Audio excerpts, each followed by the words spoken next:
What's up everybody, Subaru fan here for another car review. This is of course the 2014 Subaru Forester XT. Huge thanks to Robert for bringing out the car, and extra special thanks to Jennifer for allowing us to review her car here today. So, about the Forester XT, well I think they're really cool looking here. You know, they restyled them with the new body style here for 2014, so you know, it's got some changes now. It doesn't have the hood scoop anymore, unfortunately, but in an effort to make it a little more mainstream and conservative to appeal to more people, they now have it so that the radiator kind of, and the whole front grille there sucks in the air that the intercooler needs. Now, you know, otherwise it's the same typical good-looking, larger Forester that we now have, and you know, I think that I like how the front bumper is different from the regular you know, Foresters, to differentiate it a little bit, make it a little nicer. You have these cooler wheels, and otherwise, though, I mean, the Forester, it's, you know, compact, you know, SUV. It's one of these crossovers that are ever so popular now, and this kind of defined that whole segment to begin with. And so I think you know, it's a good-looking car for what it is, and especially with this red color and the sunlight here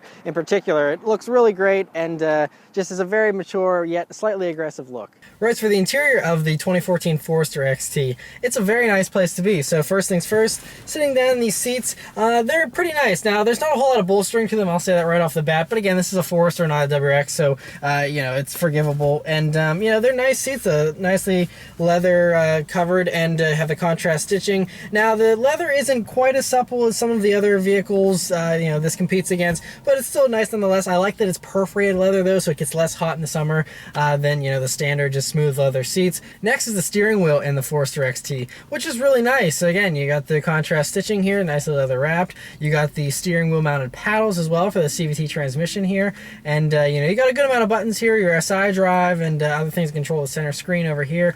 But a good wheel otherwise, has a really nice 9-3 grip. No 10-2 notches, but not really needed here. Just a nice solid 9-3 grip, and feels pretty good in your hands. Next is the gauges in the Forester XT, which are pretty nice. You know, just the basics. You got a little digital screen in the middle there that'll give you some of your vital information. Coming along to the center of the dashboard here, you have some additional gauges up here, similar to what you would have in a 2015 WX, and a lot of the same screens. It has the torque split, which is very cool, shows you your miles per gallon. The unfortunate thing is, although this is a turbocharged vehicle, the standalone boost gauge screen was for some reason deleted. So you do have a little bit of a boost gauge in one of the multi-gauge clusters that they have here, but there is no dedicated boost gauge, which seems like a strange thing to just delete, especially if it's being ported over from the WX. You think they could have just put that in very easily. But nice to have that little screen up there nonetheless. And then coming down to the rest of the center console here, it's really nice. So you have this very, very similar head unit to what I had in the BRZ, which is touchscreen. It's pretty decent. You know, it has a few flaws, but overall, it's a really great little head unit here, and it gives you everything you need. It has the XM radio, HD radio, navigation, Bluetooth audio, all that kind of stuff. And pretty straightforward and easy to use. It's nice to just have a volume knob, and everything else is touch. And then speaking of touch, coming down here, another thing. Now, these are the same climate control knobs that you get in the WX, but strangely, instead of it being the nice machined aluminum finish on the actual bezel here, instead it's plastic, which I think is strange, and I think that's something they may have improved with the newer model years. That's another thing that's very easy to swap if you'd like to make that nicer, but it's just strange they kind of made it a little bit cheaper, because the Foresters, you know, especially for the XT, it's not a cheap vehicle, so you would think that they would have gone the extra mile, stuff like that, but it still looks nice nonetheless. They have a very nice resistance to them, and overall, this interior is much better than the Forester that came before it, so it certainly has been improved. I'm being nitpicky with some of the little things, but overall, it's much, much nicer than the previous Foresters for sure. As far as store space goes in the Forester XT here, it's really good. Of course, being, you know, an SUV, that's something they focus on. So you have a large bottle holder here and a map pocket in the door, lots of space there. And then come along to the center here, you have a large cubby here under the climate controls. You also have a power outlet there, and so you can fit lots of stuff in there. You got two cup holders that are nicely sized. You have this center armrest, which is very softly padded, really nice and super comfortable for resting your elbow on there. Really well done job there. And then you open this up, and you have a very, very deep center console here that has this second little tray on top of it, which you can obviously fit an iPod or some change in there in the change holder. But then when you remove that part, you'll find a USB jack in there, as well as an auxiliary audio jack, and a power outlet as well. So great to have all those hookups right in there. As if you want an SD card slot, you do have one here for the map in the head unit, and that's where you'll find your CD player as well. But yeah, otherwise, you know, as far as other storage storage space, of course, we can talk about the trunk, which is very versatile, of course, being an SUV. And so you have lots and lots of space. And of course, those rear seats fold down, so you have an enormous amount of space to put all kinds of things in here. It'll probably swallow up just about anything. So very nice, you know, to have all that versatility. Backseat room is also very, very spacious. Those back seats have tons of leg room. I'm 5'9". I have plenty of leg room, tons of headroom. Of course, it's like a typical SUV. It's very roomy, but you know, some of these other SUVs in this segment don't have that much leg room. I mean, it's really a spacious area, and very comfortable seats back there as well. All right, so start up and go for a drive. You know, the Subarus here for 2014 had this nice combination key fob with all your buttons built right into it. So you just slip that into the key slot here, and it starts right up. All right, so setting off in the 2014 Subaru Forester XT here. So first thing you notice, we're just cruising actually on the highway right now, and it's a nice high driving position. You definitely can see everything. I mean, visibility is king with this car. An enormous windshield you can see out of, very large side windows, the B-pillar is thin, and overall, I mean, you can just see out so well. And I mean, you know, with SUVs like this, safety is one of the #1 priorities, and so that totally makes sense that that's how they would design it. But it makes it very easy to drive. You know, you feel very safe in it, and so that's good for, you know, anybody to really, you know, have that feeling.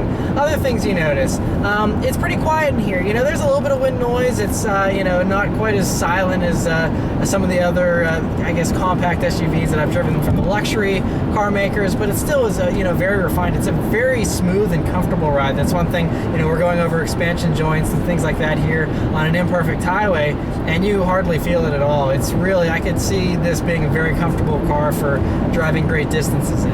Alrighty, so we just turned onto this back road here, and so let's see how it does.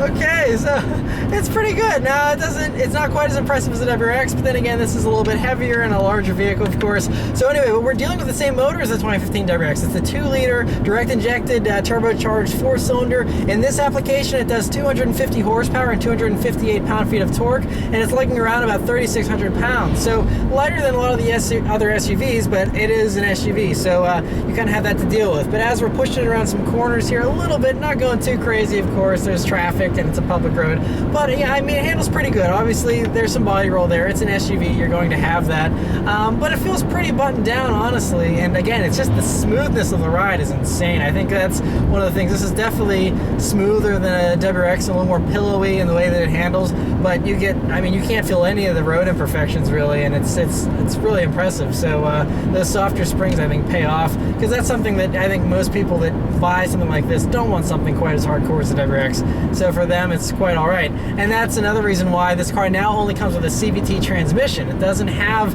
the manual transmission that it used to. So you know, the CVT is good here. I have it in Sports Sharp mode, and it'll give you 8 like fake gear ratios for the CVT to work with, and you know, whenever it's shifting through them, it's pretty quick. You know, I'd say it's about as fast as your standard sporty automatic. It's not as good as a ZF actual 8-speed or a dual clutch or anything like that, but it's pretty good nonetheless, and you know, gives you downshifts pretty quickly, and does a pretty good job of mimicking an actual automatic.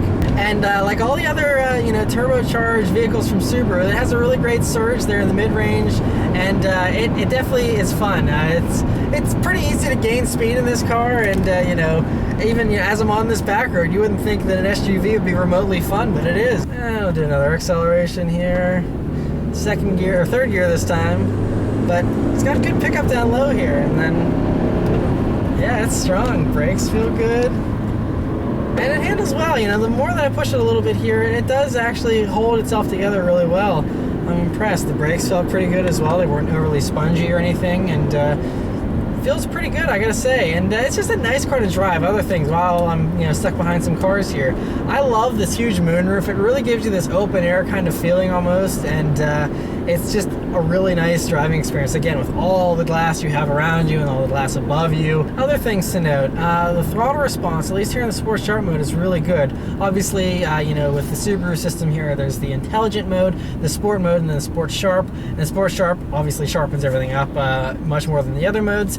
And so in that mode, it's very sporty throttle response. The other modes, it's a little more mundane and feels like a, you know, any other you know, standard Subaru, I suppose. But it actually, you know, feels pretty good. Another thing, although I'm not going to run corners right now, one thing I've been noticing here the past few minutes is that the steering is nice. Now, it's a lighter weight, especially whenever you're at lower speeds, but once you do get up and going a little bit, it does get a little bit heavier. It's obviously not going to be as heavy as stuff like the WRX, but it's certainly not bad. Another acceleration here. Yeah, this thing moves. I think this is definitely sportier than other cars, for example, say like the Jeep Cherokee, you know, with the V6 that I reviewed. That was good and it had a good strong torquey motor as well, but this just feels a little more exciting, I think, with the turbo and a little faster. As far as actual performance numbers, 0 to 60 for this car has been estimated between 6.2 and 6.4 seconds. So, you know, it's not the fastest thing out there. It's not as fast as the WRX, of course, but it does feel good. And in real world driving, it actually feels very peppy. You know, the more that I'm using these paddles here, the more I actually like it better than I was expecting to. You know, everyone sees CVT on the spec sheet and says, ugh, CVT, but honestly, it actually does a really good job here in this manual mode. It gives me the shifts whenever I want them. I'm not waiting for it to shift. It's not like I'm, you know, it's very laggy. It doesn't stand out as being laggy. Honestly, it shifts faster than some automatics that I've reviewed recently. So pretty good in that regard, as I'll demonstrate. You can hear it's changing almost immediately after I pull the paddle. So definitely makes sense. And so, you know, I think for this car, this is probably the best transmission for it. Obviously, everyone would like a manual, but the XT is already a niche car as it is, and they don't sell nearly as many of these as they do of the standard Foresters. So adding a manual would make it even more of a niche vehicle. And so, you know, when you do want to drive sporty in this, you go ahead and just throw it in the Sport Sharp, do the manual paddles, and you can have fun with it still. And, you know, but obviously for all the other times when you're just commuting around places, it's still very smooth, and it has excellent fuel economy, of course, being a CVT. And so it kind of tries to give you the best of both worlds, and I think it does a pretty good job.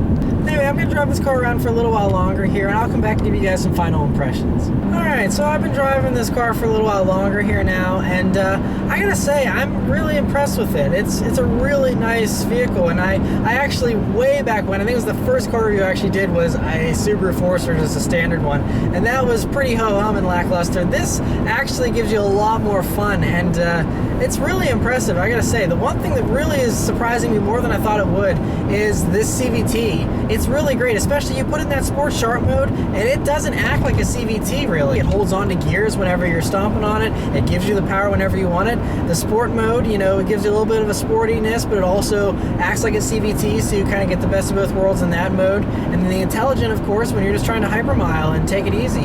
And but I mean, honestly, in Sport Sharp mode, this feels really like a sporty transmission, and I'm really impressed with the transmission a lot, and I think it's probably very similar to the transmission in the CVT version of the WRX as well. So I haven't reviewed a CVT WRX yet, but I would say, you know, definitely give it a shot, because I think that it probably, if it's as good as this, then it's going to be pretty fun still, even though it's not quite as good as a manual, of course, and any of us that enjoy manuals will agree. But for what it is, it's spectacular. I gotta really take my hat off to Subaru for how well they did this CVT.